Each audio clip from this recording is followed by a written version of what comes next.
I'm here with Scott Berne, author of Extraordinary Circumstances. Thank you so much for being here and taking the time out to interview with me. Thank you for having me. So Scott, tell us a little bit about what's been going on lately. I mean, you've been really busy on several projects. Really busy in all positive, great ways, making a difference in the lives of children.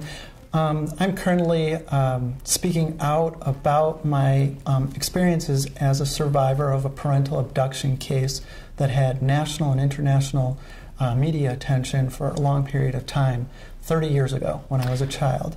It was a precedent-setting case, and I'm currently out there sharing my experiences as a proud board member of the National Center for Missing and Exploited Children. We're out there educating with the goal of prevention of parental abductions, stranger abductions, and all the issues that affect children today. So tell us a little bit about that experience and what that was like for you when it initially happened. Did you know that it was about to happen? Did you see it coming? When you look back to that time. I had no idea. My parents started fighting when I was about 8 years old. Some of the things that my mother did, for example, burning down of our house, hiring a hitman to go after my father, all led to my father receiving custody of me in 1979.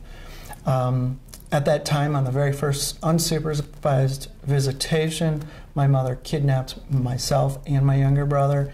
We traveled to 13 different residencies, 5 countries, over a matter of just 2 years, changing our names, complete identities, no school, no friends, moving on a whim, until we were found 2 years later. And at that time, nobody knew what to do with a parentally abducted child. Scott, but what was going through your mind and at the time when you knew there was some action going on, that you were actually not going home and that you were in her custody illegally? Well, when you're a child and you're only 9 years old, you don't think of it that way. I was very brainwashed by my mother. She had convinced me that my father was no longer living, that there was no reason to go home. And another is you're with your mother. So if you can't trust and believe your mother, who are you going to believe? So for me, it was a bit of a vacation. Knew things were wrong because of the no friends, changing of names. But I was very, very young and very influential. This lasted 2 years. What happened with school during those 2 years? I mean, 9 years old, it's a critical time, you know, it's 4th grade, 5th grade. Right, exactly. No, I missed 4th and 5th grade. When you're on the lam, you can't go to school because you don't have the documents. Our names were changed. You know, we had the fear of authorities.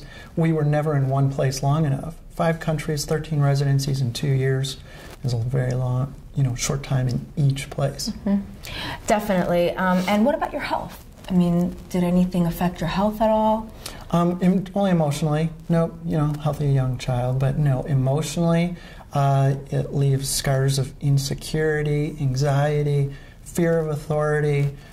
Stability in adulthood is very, very important to me because of those times. It leaves scars for a lifetime, which you have to deal with. Absolutely. Now, as far as when you were in the process of being discovered, that you were at the location with your mom and your brother, what were you thinking? I mean, were you ready to just go home? Were you wondering what was going on? No. Were you scared?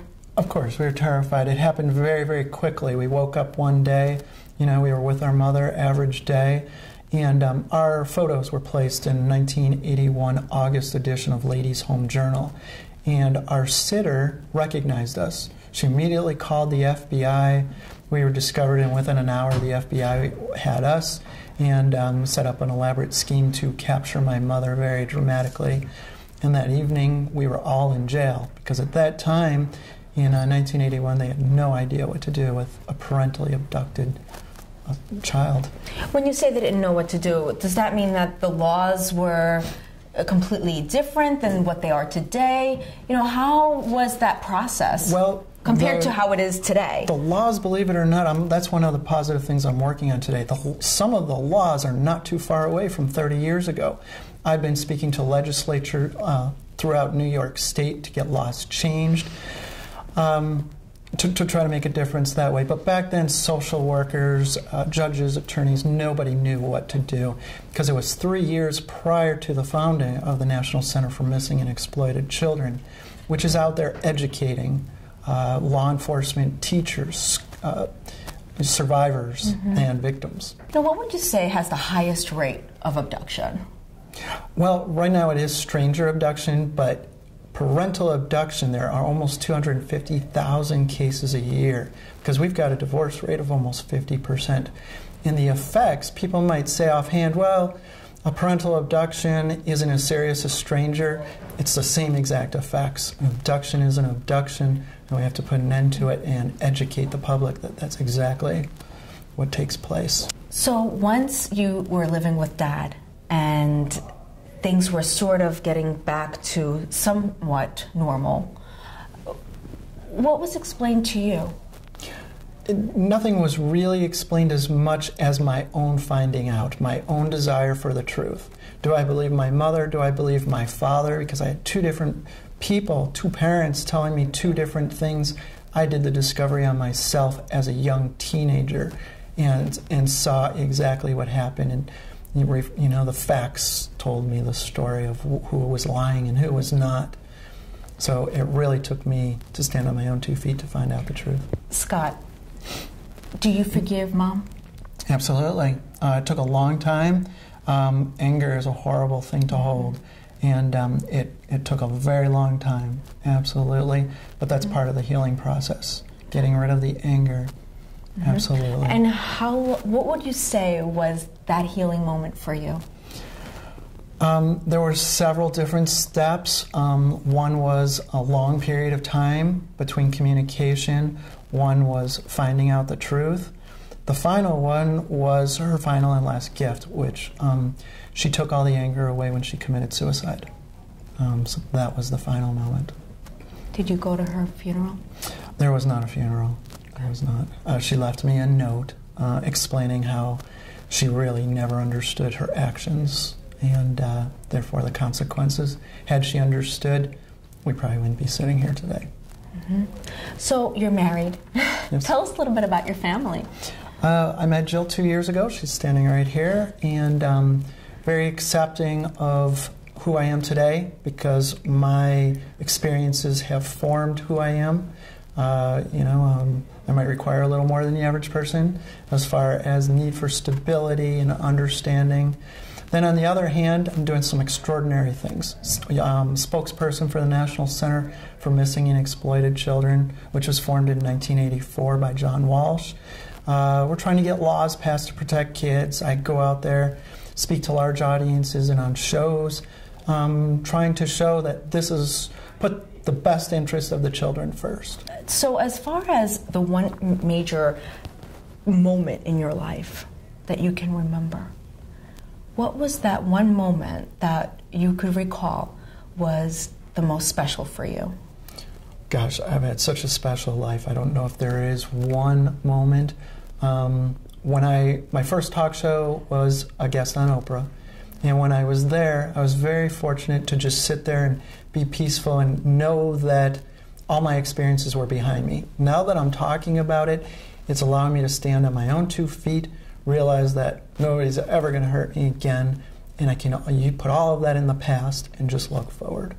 You know, you've been on Oprah, you've been on so many different talk shows, and you've had so much exposure, and of course, putting all your efforts into working with legislature. Tell us about, where to expect, maybe a film on what's been going on. Anybody who reads the book and hears about my experiences says this needs to be a dramatic, full-featured film. I just met with a producer a few months ago in New York City to discuss it. I've heard from other producers. These experiences, unfortunately, I can't make them up. They're dangerous, they're dramatic, they're vivid. I'm very grateful and fortunate to simply be sitting here today. Well, tell us about your next book. I understand that there's another book you're writing. It's called Survivor Instead of Victim, and it's about the healing process. The healing process starts off with recognition, acceptance, and ends with what we're doing right now, the giving back stage, the making a difference so that others don't have to experience what you're going through. Scott, as far as the one goal that you're looking to achieve, whether it be this year or 2014, what would that goal be for you right now? Well, always many goals, many dreams, but I'm currently working as a proud board member of the National Center for Missing and Exploited Children, the New York branch. We're all working together to try to get some laws strengthened to protect kids. For example, parental abduction within New York State by a parent is currently a misdemeanor. Trying to get that now passed as a felony. I've spoken with senators and legislators, and we have a strong committee that's really working hard to educate everybody to get laws passed to protect kids. So that's a definite goal for this year. Excellent. I encourage everybody to look up the National Center for Missing and Exploited Children at www.missingkids.com. Contact the Rochester, New York branch and donate your time, money, volunteer, get educated how to protect your own kids. Absolutely. All right. Well, thank you, Scott, very much. I Thank appreciate you. it. It's been a pleasure.